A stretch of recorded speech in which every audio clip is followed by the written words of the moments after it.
Fenomena rollover LNG terjadi sebagai akibat terbentuknya lapisan yang disebut sebagai proses stratifikasi. Stratifikasi bisa terbentuk jika LNG dibiarkan diam terlalu lama di dalam tangki di mana terjadi penguapan atau boil off akibat panas dari luar tangki.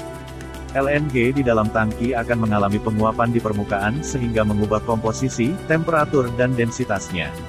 Komponen ringan akan menguap lebih dulu, diikuti oleh komponen yang lebih berat. Selama proses ini, temperatur akan terjaga. Sementara densitas rata-rata akan bertambah akibat panas dari luar dan penguapan atau boil off.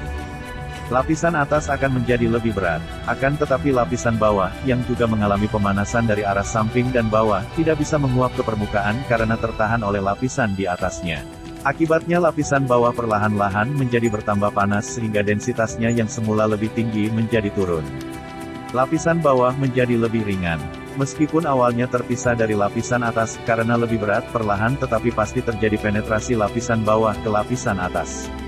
Maka terjadilah rollover. Rollover sendiri pemicunya adalah stratifikasi tadi. Kedua lapisan LNG yang pada awalnya berbeda densitas, temperatur, dan karakteristik, pada saatnya akan mencapai kesamaan densitas. Ketika densitas menjadi sama, terjadi pencampuran yang sangat cepat antara lapisan atas dengan lapisan bawah. Bersamaan dengan ini energi yang terkumpul di lapisan bawah dilepaskan lewat proses penguapan di permukaan. Peristiwa ini menghasilkan sejumlah besar boil off dalam waktu sangat singkat, sehingga berpotensi menimbulkan overpressure, tergantung kemampuan sistem boil off dan flaring yang tersedia saat itu. Selanjutnya terjadilah kesetimbangan yang homogen. LNG di dalam tangki sudah mencapai kesetimbangan baru dalam hal densitas dan temperatur. Oleh karena itu, penting untuk memperhatikan beberapa hal dalam rangka mencegah rollover. 1. Hindari tangki LNG diam terlalu lama, lakukan sirkulasi.